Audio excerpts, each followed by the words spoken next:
This is On the Market, a Bigger Pockets podcast presented by Fundrise.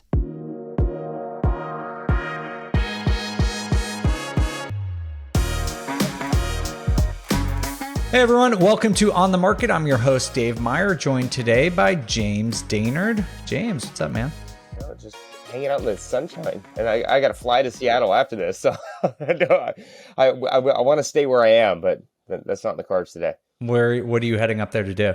We got to walk some properties. We're doing our market update. We have an investor class, and then we have our Heat and Daynard holiday party, which is always a fun time. We like to wild out on the holidays. Well, for anyone listening to this, we are recording this a couple weeks in advance, given the holidays. But so you know that we're recording this in late December. But what's your holiday party plan? Well, typically, and COVID kind of has messed us up, we used to throw big house parties at one of our flips or our new builds. That's awesome. They're pretty wild, and we have a good time. But this year, we rented out. It's cool. It's like a bunch of games. So they have like bowling, Topgolf, all the different things. And so we're doing a little bit more formal. Next year, I will be going back to a house party, DJs and all sorts of things. Man, I'm missing you by like 3 days. I'm going to be in Seattle on Friday. Oh, dude, yeah, because I leave Wednesday night. That sucks. All right. Well, that's too bad. But today we do have an awesome show for you. I don't know. I think Henry hosted the first time that we had Taylor Marr on, but we have Taylor Marr, who's the deputy chief economist for Redfin and probably one of the people whose research I follow most closely.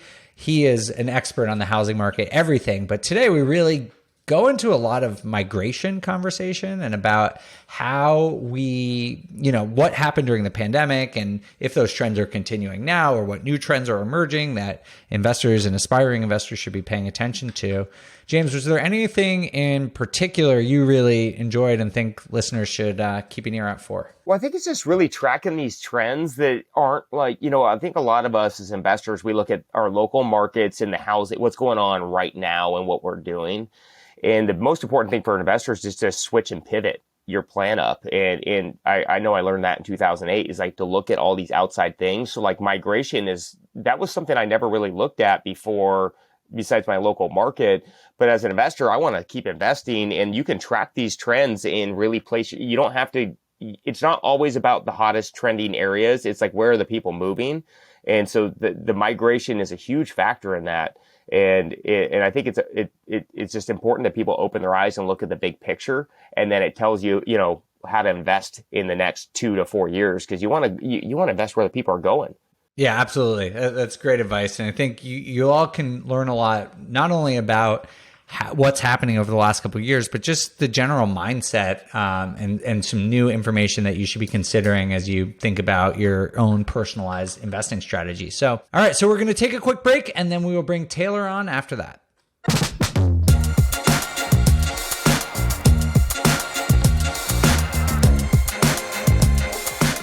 Taylor Marr, who is the Deputy Chief Economist at Redfin. Welcome back to On the Market. Thanks for having me. So great to be here. Well, I think we said this when we were talking before the show, but your first episode was one of our most popular ever, so we're very grateful to have you back on the show. We had you first on back in, I think it was like May or June, and the housing market was looking very different than it does now. So can you just give us your take on what's happened over the second half of 2022?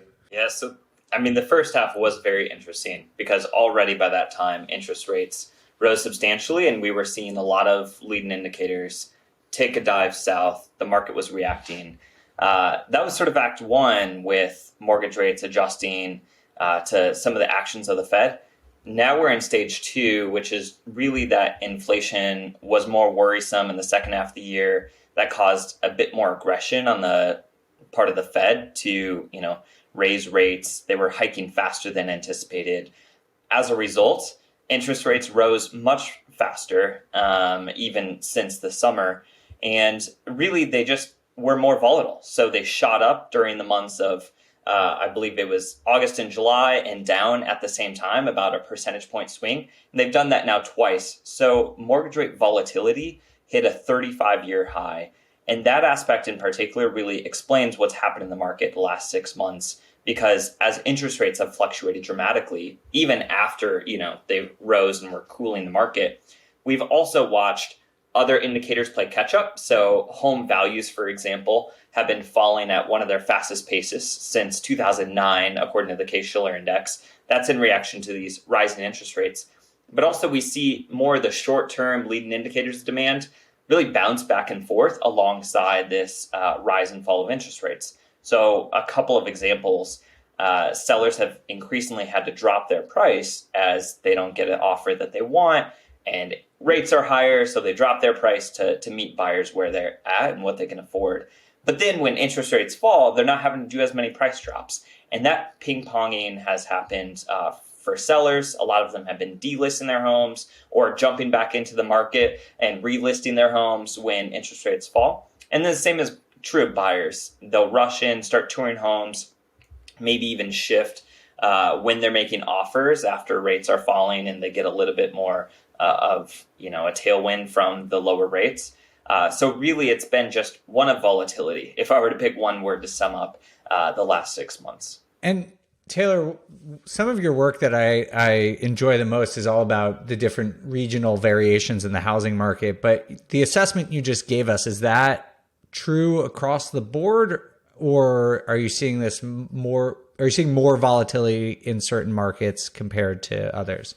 We definitely are seeing more volatility in, at a large scale. If you think about the last 10 years, you also see large volatility in places where it's easy to build housing. So places like Phoenix, Texas, Nashville, these places are more volatile because it's easier to increase supply. It's easier for investors to swoop in and also make the market a little bit more volatile. But that's even been true just on a more narrow time scale of the last 6 months to a year, that it's these pandemic boom towns, particularly in the mountain region like Boise, Salt Lake City, Phoenix, all of those places, Vegas as well, have boomed, but they've also cooled down sharply. As interest rates have bounced back and forth, they haven't actually seen as much of a bounce back in demand, meaning that they have continued to cool sharply in reaction to still the yet higher rates. I think part of that is because investors have been pulling back and, sellers have been pulled back, and a little bit of change in interest rates in the near term, I think, has already scared off a lot of the big players where they sense there's just a lot of risk out there for now. So those markets have seen a bigger back off. The other markets out on the Northeast and the Midwest, those have seen more resilience when interest rates fall a little bit from their highs, and that's marking some of that national volatility we're seeing. Taylor, I operate out of the Seattle market, so it's a tech. We saw a lot of appreciation the last 24 months, or not so much the last 6, but I guess the last 28 to 30 months.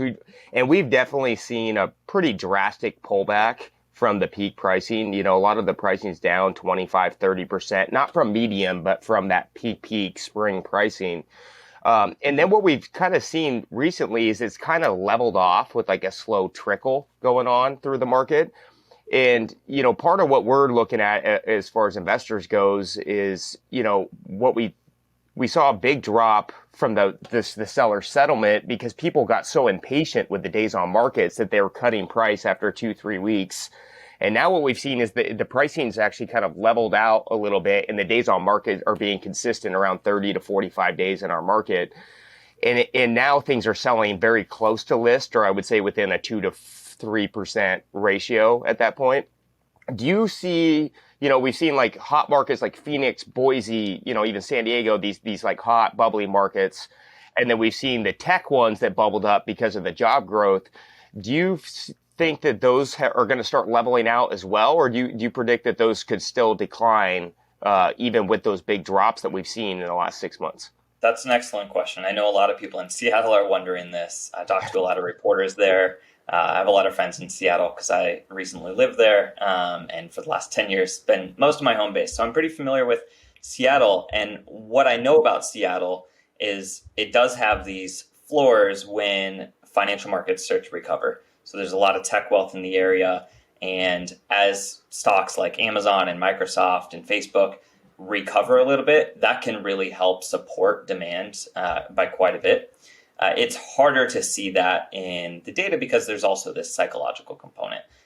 Just like when there's a rise of layoffs, not everyone is laid off. The layoffs are really small, but there is this psychological ripple effect that a lot of people might, have increased fear and anxiety about acting in, the real estate market is the big decision.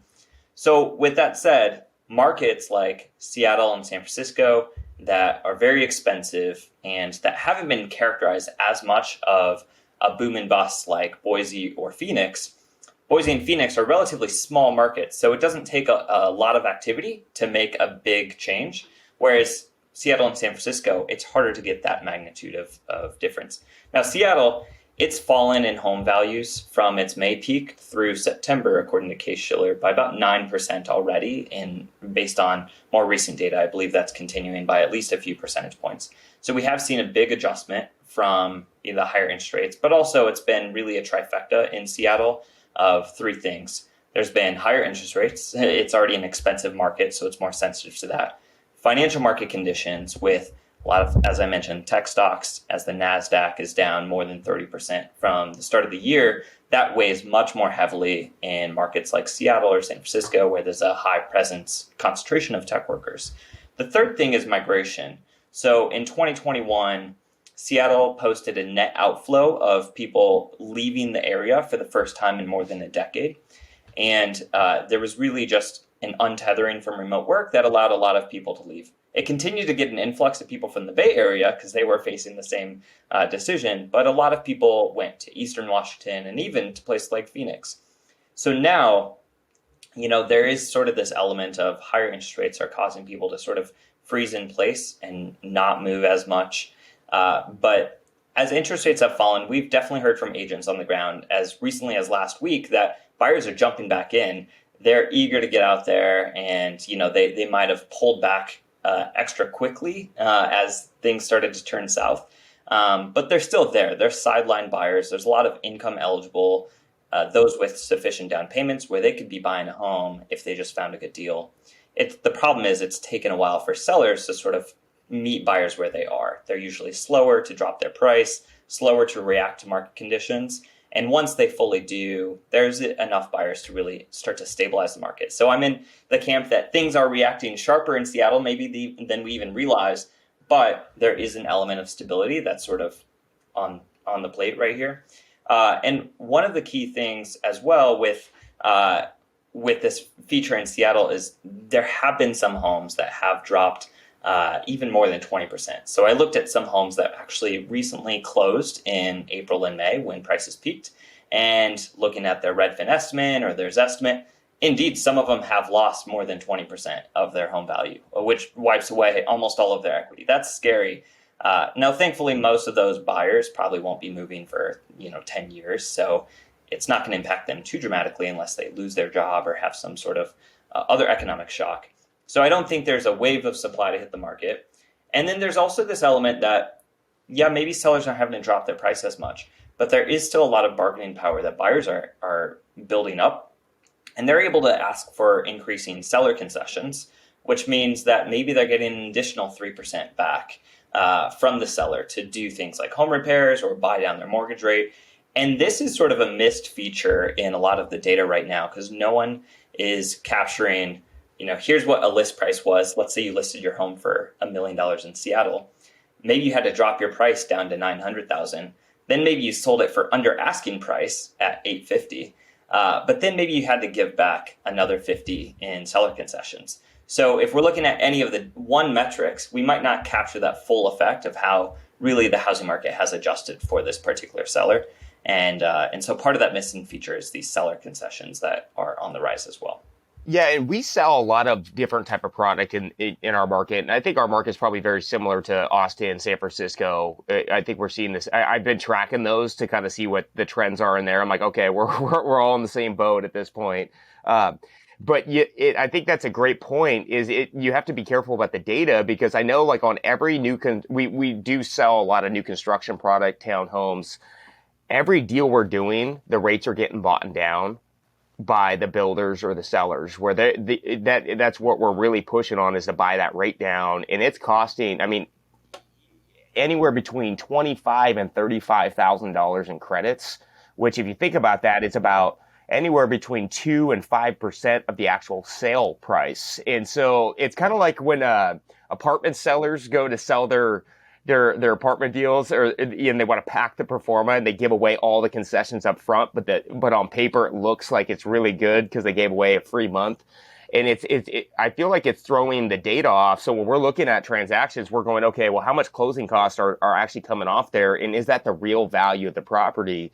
Because these buy downs are expensive, and it's really something that it became normal, at least in the new construction, not as much in the fix and flip or the renovated products or the home, but in new construction, it's fairly common. Just for everyone listening, just to make sure everyone understands, is basically what Taylor and James are saying is that even though in a market like Seattle, where the data is reflecting price drops of, Taylor, I think you said about 9% according to Case-Shiller, and this is happening in a lot of markets across the country. But it sounds like what you're saying, Taylor and James, is that the real number might actually be more considerable because sellers are giving, concessions that have a monetary value up to $20,000 or $30,000, like James just said, but that's not reflected in the sale price. So in terms of actual buyer leverage, it might even be more in a market like Seattle than 9%. It could be 11%. It could be 12%. And in whatever market you're operating in, it might actually be, 2 or 3 more points than what's actually reflected in the data. Absolutely. And going back to the mortgage rate buy down. So this has been something that has been increasingly common this year.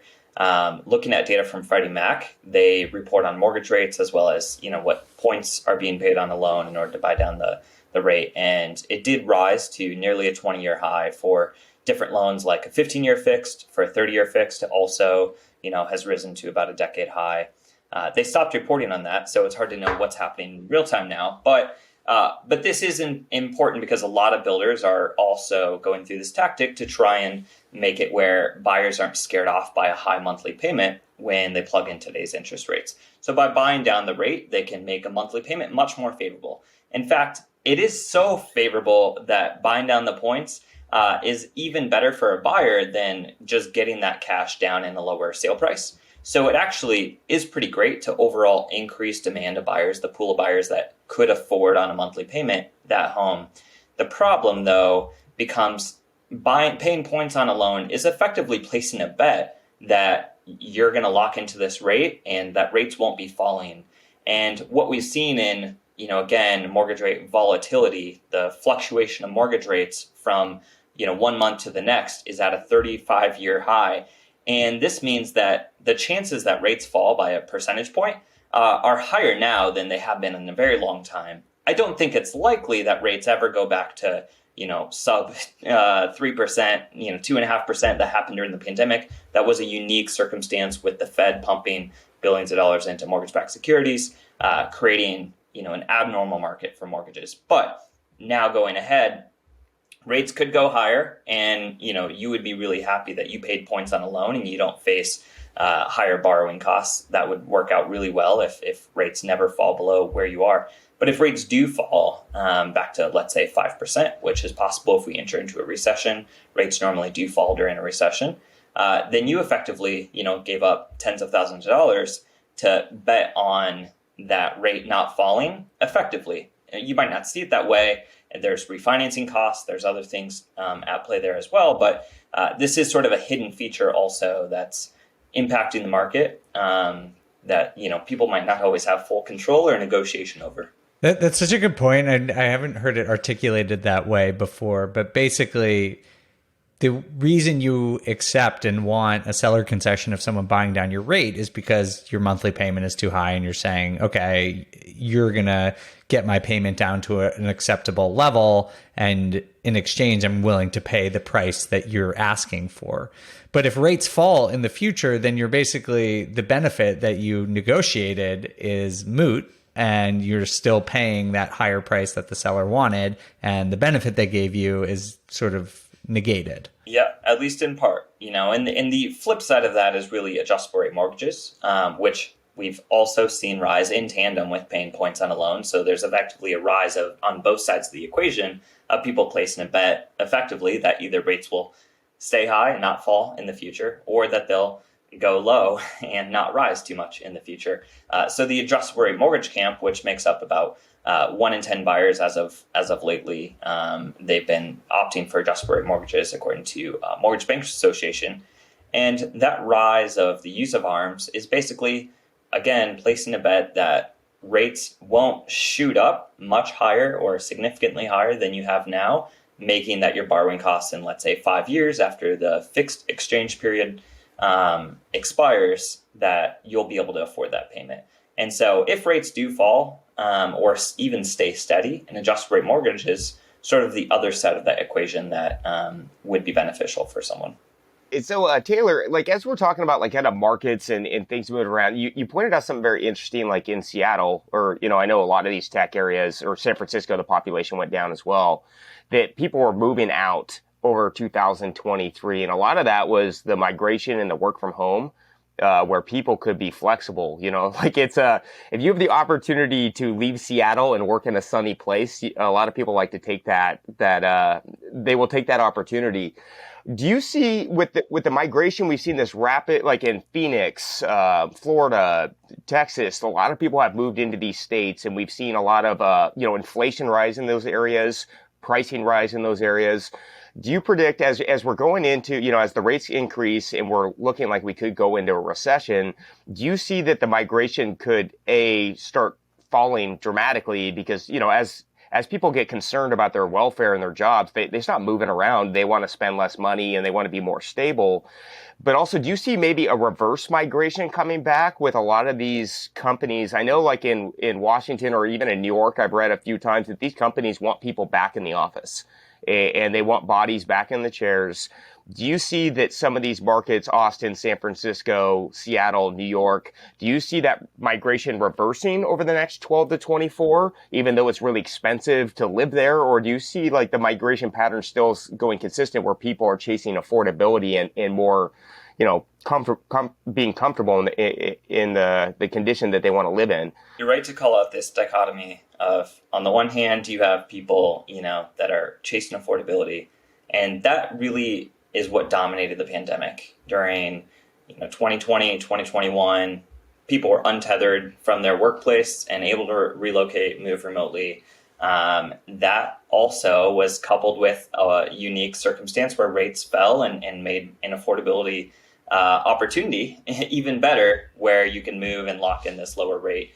And so this flood of people leaving California, which I think the state lost population during the pandemic for the first time in, I believe it's a century, if I have that right from the census. And a lot of these people went into adjacent states, Nevada and Arizona and Oregon even.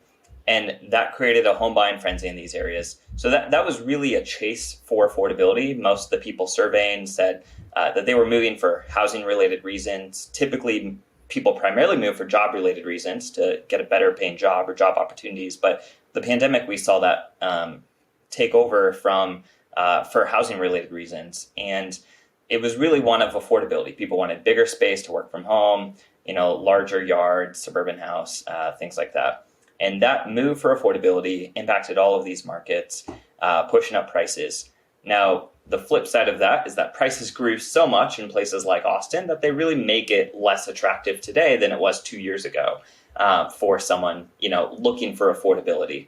So in effect, some of the people that have already taken advantage of that affordability opportunity have sort of mitigated the current affordability opportunity, especially as you mentioned, inflation costs have been more than double in Phoenix than they have in LA, and as well as Atlanta or Tampa than they have in New York. And part of this is due to the migration trends that have taken place during the pandemic. But as these places get more expensive with not just housing, but other cost of living at restaurants to pay for the workers, the increased demand, that also has weighed in making these places as attractive as they used to be. At the same time, I don't think we're going to see a big return to these cities that lost people. We don't see too much of a slowing down. Instead, what we do see is we see the places like Salt Lake City that had a boom, they're past their boom period, and that has been slowing down to basically not quite lose people, but essentially not gain as many people as they did a year ago. And the same story is true in places like Austin. So a lot of these pandemic boom towns, Boise as well, migration has slowed into them. But it's not that people are flocking back to places like Seattle and San Francisco. They're just losing slightly fewer people. Now, going back 60 years or so in the migration data, what we know is that during recessions and periods of higher interest rates, people are they have economic anxiety and they just freeze in place. So they don't make these big moves as often during the immediate years of an economic slowdown or crisis. And so as such, our prediction for next year is that this is also going to be the case. We're entering into a tough economy with the Fed having interest rates higher and holding them above 5% most likely. And as that happens, it'll keep mortgage rates elevated and soften the labor market. All of those things create conditions where it's less favorable to move and relocate on net than it was, right now or maybe over the past year. So we do anticipate a slight slowdown to migration, but to remain elevated above pre-pandemic norms because of this untethering remote work. And still, people do want to move for some affordability still, especially if you have that flexibility. But then there's this other component. It doesn't mean all bad news for the San Francisco, New York, Chicago's of the world. If you look at Gen Z and some surveys, the number one cities that they want to go to are still the same cities of San Francisco, New York. And coming out of the great financial crisis, now there was a big hit to those cities in the immediate years, but the second the recovery started, they led the recovery. They led in job growth. A lot of people relocated to San Francisco. We know it now as having lost 180,000 people during the pandemic, but during 2014, it was booming. There was a lot of job growth. It was early in the recovery, and a lot of young millennials were launching their careers, moving to cities like San Francisco or New York or Seattle. It's just that they got so expensive by not building housing that now they're losing people. So I do think coming out of this economic slowdown, when things start to pick up again, we might see some Gen Z younger people still move for their careers. They're less concerned about housing costs than maybe the older millennials are, who are starting families and left these cities. But it doesn't mean that will completely offset the loss that's taken place during the pandemic. Taylor, I'm so glad you brought that up. I've seen some of, I'm guessing, similar surveys about Gen Z and how they're moving to relatively high-priced cities, which to me makes a lot of sense. If you're young, these are attractive cities. There's a lot to do. They're high-paying jobs, that makes a lot of sense. But for the people who were migrating during the pandemic, you mentioned millennials. Is that the demographic that was moving most, like people who are just starting their families, or was it ubiquitous, like everyone was moving? Yeah, the census recently released back in September, I believe, or October, some data on the demographics of everyone at the county level, down to the age, race, and other aspects about them. So I spent some time digging into that data to see how did different counties change during the pandemic. And the counties, the 20 most populous metro areas, those urban counties are really what drove the exodus of migration. So New York County, San Francisco County, King County, Washington, these are the urban counties in these large cities that saw all of these people leave. So who left? Well, we know a few things about them. We know that the demographic of millennials, so those basically in their 25 to 44 range, that age group is what drove the exodus out of these large urban counties. And in particular, non-Hispanic white households that are starting families. So those are the ones that either suburbanize to become a homeowner, to look for more space, and or to move somewhere more affordable, places like Tampa or Atlanta, where a lot of inbound migration took place as well. So that's primarily what we know about who moved. There's also an element that was a little bit more unique now during the pandemic, which is politics. So there was a big political response during the pandemic about how do we handle things around shutting down businesses, enforcing mask wearing, all types of different regulations at the state level that took place.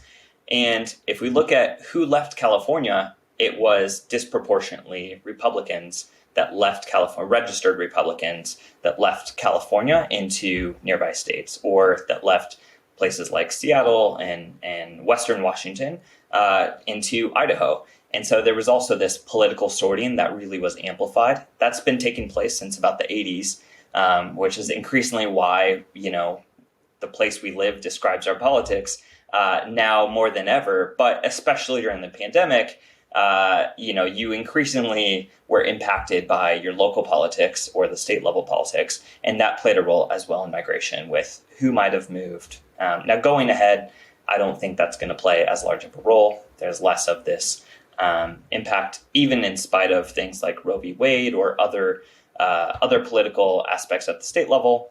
It still is that taxes dominate and affordability dominates with, a high preference for what states people move to. I always think about this migration because I've been talking to a lot of people, from Washington. I do know a lot of people that moved out of that state. I actually, I split my time now between Washington and a sunny place. I had nothing to do with politics. I had all to do with sun. But I wonder if, and this is going to be a hard data, this isn't something you can put data behind, but or I guess you could, but the relocation remorse is what I'm calling it. Because I do know some people that have moved states kind of drastically, and they just kind of did it because they're like, I can do this because everyone's doing it. And now they're locked in because their homes have depreciated down, and they kind of figured out that they picked the wrong city. And it's and they're kind of stuck. Where they're like, oh man, it's not that they would have not relocated again or sold their home again, but they just they did it on such a rush, and the market was also so hot in all these neighborhoods that they had to do, a lot of home buyers, unfortunately, the last 24 months didn't get to think about their purchase, and they had to kind of just get into a house. And I wonder what that's going to do as far as, because they went into either, I guess some of them could become rentals if it was a more affordable market. But I know a lot of people in Idaho specifically where they moved out there, they loved it for 6 months, 12 months. And then they go, you know what? I kind of want to be back towards the ocean. But now they're stuck because that market has deflated so quick. Do you guys see any of that go? I was wondering if that's going to actually cause some sort of wave of foreclosures because people are just going to say, no, I don't want this anymore. I'm just leaving. I don't care what it is. I have no equity. I don't care what my payment is. I want to get back to the city. It's a great question because you're right. There's not great hard data on this to know, okay, is this seller someone who recently relocated and that's the motivation for seller? What we do know is we carry out a lot of surveys at Redfin, and we ask our agents, our customers, and the general public different questions. And during this migration surge of the pandemic, we did ask people, are you happier after you moved? And also, how about affordability? And despite the run-up of prices in 20, 30% in places like Boise, most people actually saved money on their monthly payment and came out ahead in terms of their monthly mortgage relative to their income. And in part, that's because, it's higher income people that are moving into places like Boise able to afford these. And we can look at data from HMDA, the Home Mortgage Disclosure Act, to see what about the income changes of people that moved. So there was an affordability component that might be driving some of this happiness, that people felt like they're getting more disposable income now after their relocation. But by and large, people have been satisfied with their moves. You'll definitely hear regrets. In fact, early on in the pandemic, the New York Times ran the story of someone who left New York City and bought a farm, and they discovered a bee's nest, and they didn't know what to do, so they just sold the home. So anyway, you'll hear stories like this, but they're not the norm. And overall, I think people have been more happy. In fact, people do desire to migrate more than they do currently. Mobility has declined for the last 5 decades, actually 6 decades now. And as a result, people just aren't moving as much. And that's not great for the American economy. There's a lot of reasons for that, such as the rise of occupational licensing makes it harder to move across state lines. But that said, what the pandemic did was it lowered the bar to move. You didn't have to cut social ties because they were already cut by, social distancing, not going to churches and schools and all types of other social institutions. You were already sheltered in place. You weren't commuting to work. So by and large, the cost to moving in terms of the social costs were much lower. So that made it where people who, really should be moving, but are hesitant to because of, they have their situation set up. The pandemic kind of severed those ties and allowed people to relocate. in an easier way. And a lot of people came out ahead because of that. So on net, I think it's good news. There's definitely regrets. I personally did relocate as well. I left Seattle during April of 2021, moved to Northern Virginia. I love the sun now. It's wonderful. It's a super sunny day today, and it makes me happy waking up to the sun during the wintertime. But I can relate to those buyers who it was a hectic market. You kind of have to take some compromises. So we didn't get our dream home, but we got a better home than we had in urban Seattle. But that said, it doesn't mean I'm going to move next year or the next 2 years, and could always convert to a rental if I, want to relocate somewhere and rent even. So there are opportunities that people have to sort of mitigate some of those challenges. I don't think people are as much handcuffed by the decision. And renting is really a great option. I do think that's why we're seeing a little bit more of people leave the rental market and, remain renters in home ownership. We'll probably take a little bit of a hit in the gains over the next year because of that too. Awesome. Well, this has been fascinating, Taylor. And it sounds like, all these migration trends are super interesting and relevant to homeowners and real estate investors alike. It sounds like it's calming down a little bit, and we're going to enter a new phase of migration in the U.S., which we'll have to see what comes as the economy slows down. But before we get out of here, I did want to shift gears because when we were chatting before the show, you teased some short-term rental information and data that you might have. And I know James and I are eager to hear what you have to say. Can you tell us what updates you have about that market? Yeah, so during the pandemic, we watched a boom of people buying up second homes. It more than doubled the activity overall, partly as a result of lower rates, as well as untethering, people be able to enjoy them more and move to places where they might have these short-term rentals. But then there were some regulations that were carried out by FHFA that made the cost on this higher. And immediately, once those restrictions went in place, there were 2 separate times that this happened. We saw second home activity pull back sharply. Now, second home buying has fallen even faster than the overall housing market has retreated. And investors also are retreating faster than the overall market too. And both of those together really are creating some lack of demand that really propped up a lot of these investor markets. So markets where a lot of second home buying and short-term rentals have been purchased are cooling off as well. And even we see this in Florida. If you split Florida up into the Gulf cities, like Cape Coral and Tampa, where there's a lot of second home buying compared to places like Miami, where it's not as common, you see the markets are cooling down sharper in the places that had higher concentration of second home buying. So this is posing a problem as now the market cools, and you have a lot of people pulling back from selling their home. So new listings hitting the real estate market for sale are down about 22% year over year.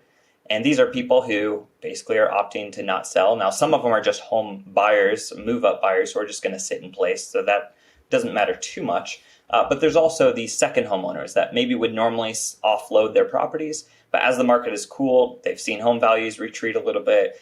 They've decided now's not a favorable time to sell. And maybe they'll opt to move their home onto the short-term rental market or the long-term rental market. So we're seeing supply move from owner-occupied homes a little bit towards short-term rental listings and long-term rental listings as well. That increased supply is really starting to bring down the overall rents. But in the short-term rental market, what we see immediately happening is really a rise of vacancies, and occupancy rates overall are declining. So far, AirDNA has put out some great data showing that there's more short-term rental listings hitting the market, and these are people that maybe are having a hard time completely filling it, and it's going to be harder to cash flow some of these short-term rental properties. So there's a lot of concerns, a lot of risk about how these mortgage loans were maybe even structured during the pandemic, that maybe there will be some distressed sales coming from these properties. I do think some of the fears out there on Twitter and elsewhere might be a little overblown. When we look at overall how occupancy rates have changed and even projecting into next year, AirDNA put out an outlook Revenue will decrease because there's going to be fewer nights booked, and with more supply, even lower daily rates slightly. But overall, the revenue pullback isn't dramatic. And if people were planning this for a long-term investment, say 10 years, I think they'll be fine, most of the people. There were a lot of people that bought during 2020, 2021 when prices were high, and, they might have seen some of that equity go away, and maybe they're not cash flowing it as much as they want. But overall, this is only impacting a handful of markets. So even if all of these listings were to list for sale, I don't anticipate major spillovers into like the for sale real estate market, causing prices to crash, anything like that. So that's kind of what I'm watching evolve right now. I'm so glad you brought this up, Taylor. I've been saying on this show, people who listen probably know that I think these like high price vacation areas, ski areas, mountain towns, beach communities are probably at some of the greatest risk. Largely, my opinion is informed by some of your research, especially around second home demand and how you've shown that it spiked like something like 90% above pre-pandemic levels. Now it's well below pre-pandemic levels. And then I saw the same AirDNA data that you're referencing and agreed that it's not like some crazy thing that's going to happen. They're forecasting, 5% decline, something like 5% decline in revenue. But I think the lesson, or at least what the takeaway for me from this is about people who are trying to get into the short-term rental industry right now. I think it could be really difficult. We're seeing like this huge increase in supply and the number of listings in area, and the people who have a lot of reviews and who have their operations set up and humming along are probably going to do just fine during this downturn. But like if you're a new listing in a time where I think revenue for the whole industry can come down as a whole as people pull back on spending a little bit. During a time where there's more increase or more supply coming online, I just caution people about being too gung-ho and overly optimistic getting into the short-term rental market, particularly in these markets you're talking about. Like, I don't know if in a major metro, it might be totally different dynamics, but in these like vacation rental areas, second home areas, like you said, Taylor, I think it is an area that is riskier than the overall housing market, I should say. Yeah, we've seen a lot of inventory increase, and it strikes. I mean, when you mess with that mortgage calculator, it is expensive when you're looking at these secondary home markets, and I think that's where you're seeing this influx of housing, and also I think people are moving around less. But I know like Palm Springs, Lake Havasu. Even in our Washington market, Suncadia, which is an awesome place, but the inventory has dramatically increased in these areas, and the amount of transactions going on, I think, they're down substantially as well. It's just, it seems like those are always the first things to go. The secondary, like, when you want to save money, you want to get rid of that extra expense. And I think that the short-term rental market, with it slowing down, people are just concerned, or, a lot of people that bought short-term rentals, they might not have rented the way they thought they were going to rent, and they just want to get out from underneath them. Do you know how much short-term rentals got bought with low down payments? Because I was wondering if that is going to be a concern, because a lot of people were structuring their deals as like, they had not owned properties. They wanted to get a new investment, and then they bought it with 3 to 5% down, owner occupied. Do you know what the data is behind that? Like how many transactions got done with little bit of liquidity? Because those are going to be very underwater properties in the next 12 months. I don't know exactly the share. From what I understand, it should be relatively small. Now, okay, there are some increased use of different loans. I'm trying to remember what they were called, but basically a loan structured solely banking on sufficient revenue from average bookings per night and at the average rental rate. As both those equations are changing and are going to change, then some of the assumptions that went into structuring these mortgages are definitely problematic and could cause people to not only become underwater on their loan if equity falls, but also not able to meet their monthly mortgage just based off of the revenue from the short-term rental market. Some of these people are opting to look for long-term rentals, and some markets work favorably for that, like mid-sized cities, for example. But the destination resorts, mountain ski towns, lakeside, those aren't as favorable to finding long-term tenants either. So it is problematic in some of those areas, certainly, but I'm not sure exactly the magnitude as to how popular, that is. A lot of the buying normally happens with cash. And during the pandemic, we saw a bunch of, people opt to jump on a mortgage because of the rates were so favorable until those restrictions went in place from Fannie and Freddie about higher origination fees, for example. It really was extremely favorable. You're getting 3% on a second home loan as long as you had 20 or 25% down. There were certainly some people putting less down, but those are a little bit little less common, more unique overall for the short-term rental market. But certainly we have, seen that that's taken place. Yeah, and I noticed that over the last 12 to 18 months, there was a lot of DSCR loans going on. It was like these business loans that were getting structured that way with, they were putting a little bit more money down on those loans. I think they would go up to 80% loan to value, maybe 85%.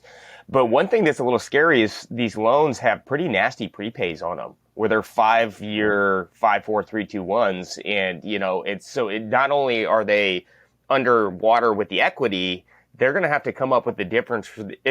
Let's say you bought $1 million house and you have a prepay at 4 or 5 points, that could, and then the market came down 20% off peak. That's a very substantially underwater asset. In addition to the term of that loan, depending if they got 2, 3, or 4 year terms, in 2 years, their income might be so low to where, people have to come in with a lot of cash to buy that loan back down.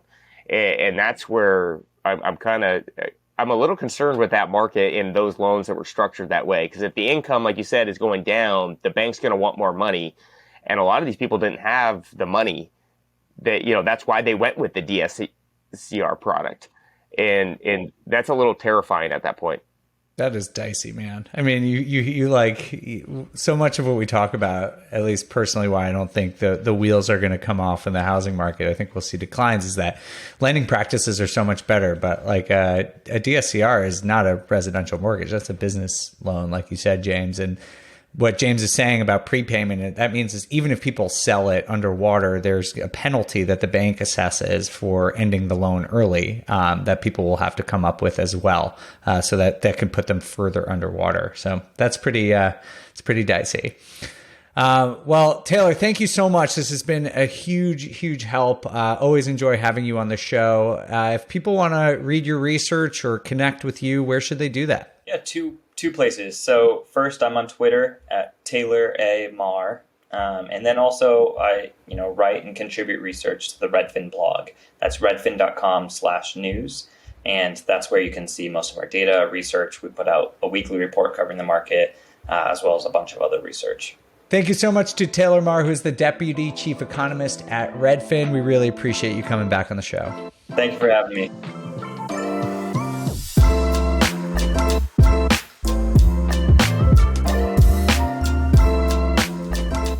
All right, James. So what'd you think? Oh man, Taylor's great, man. I got to say, he might impress me almost just a little bit more than you on the data drops. He definitely impresses. I look up to him. He knows everything. Most of the stuff I talk about, I'm just copying what Taylor's talking about anyway. Yeah, he definitely knows his stuff. And it was really interesting on the migration patterns. And then, one thing with the inflation too in the migration, that was something I was reading up yesterday. I blew my mind. I was like, oh, wow, yeah, the inflation is double or triple with the people moving there. Totally. I think two things Taylor does better than anyone is talk about migration. He really has a grasp on where people are moving, why.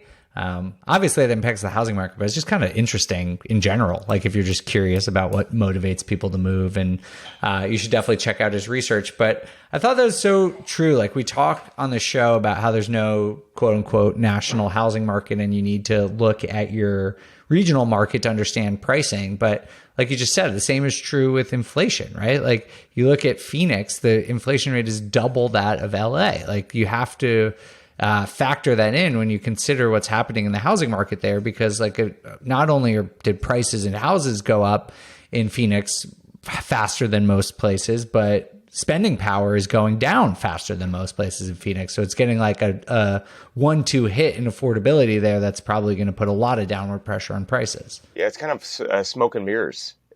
Like I was like, oh yeah, everyone wants to go here because it's more affordable, but now you're paying double for everything else. But I mean, at the end of the day, too, it's always short-term pain. Like they did go to a different market, they got a great rate, a lower payment, and inflation will give up at some point. Especially if the housing market cools down, because I did see a lot of that stat was, I mean, a lot of the housing market did cause the increase. But yeah, it's these migration patterns. I know I've always been a local investor in Washington, but as I'm watching these and learning more about these, it's definitely opening my eyes to invest in some other markets. Ooh, okay, we'll have to follow up on that and just see where you're going, but.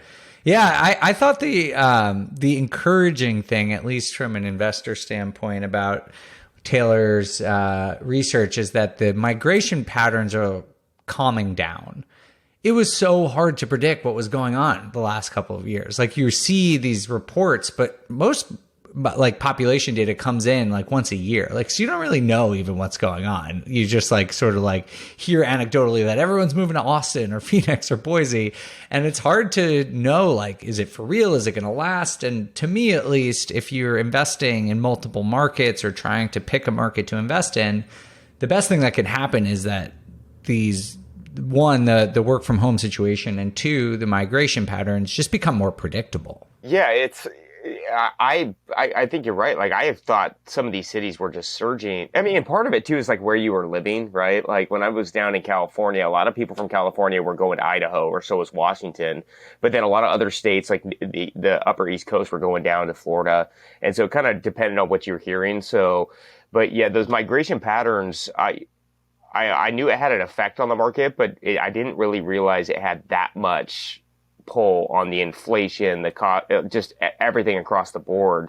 And you know, it did seem like people are moving out a lot more rapid, but you know, at the end of the day, I guess it shows that they're really not moving around, that it was maybe more hype than anything else. But I don't know. We'll see what happens. I personally think that this is going to slow down quite a bit, because once we go into a recession, I just remember in 2008 when we went into a recession, everyone just kind of froze. Everything froze.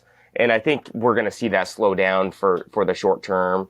And then maybe in 12, 24 months, people might, you know, figure out, you know, it's like the life after COVID.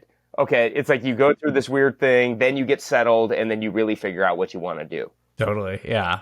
One of the interesting things I read about migration too is that a lot of migration is actually in state. It's like the majority. I forget. I'm not going to say a number because I don't remember what it is, but I think it's more than 50% of like migration is in state. So just using Seattle as another example, like people who are moving even out of Seattle, even though some of them went to Boise or Austin or whatever, most of them went to like Bellevue, you know, or Tacoma or whatever, and somewhere else. And based on what you were saying about people like being like, I don't like this so much, I wonder if some of that will actually start to reverse. Like if you live in, you know, you moved to rural Washington during the pandemic because you could, and now you're like, maybe I'll move back to the city where there's better jobs and, at least for me, better restaurants. I don't know. We'll see if that starts to reverse. Yeah, that pricing on that rural property went through the roof. And it was like, the further, you know, real estate's always been, the closer you are to the metro, the more expensive it gets. And COVID broke all those rules. And I do feel like those rules are coming back into play right now. Like we're seeing those out, like people wanted land and they wanted quietness from COVID. Now I think they're bored and they're like, I got to get back into the hustle bustle of the city. I want good restaurants. I don't want chain restaurants. I want to, you know, they want to live life the way that they're used to living. Totally. Yeah. So it'll be interesting to see. Hopefully Taylor agrees to come back every couple of months because he's the master of this, and we can continue to pick his brain. Yeah, I hope so. I hope you have me on with him. All right. Well, throw your name in the hat. You'll be here. I'm gonna bug Kaylin. All right. Well, thanks a lot, James. Appreciate you being here. And thank you all for listening. We'll see you next time for On the Market. On the Market is created by me, Dave Meyer, and Kaylin Bennett. Produced by Kaylin Bennett. Editing by Joel Esparza and Onyx Media. Research by Pooja Jindal. And a big thanks to the entire BiggerPockets team. The content on the show On the Market are opinions only. All listeners should independently verify data points, opinions, and investment strategies.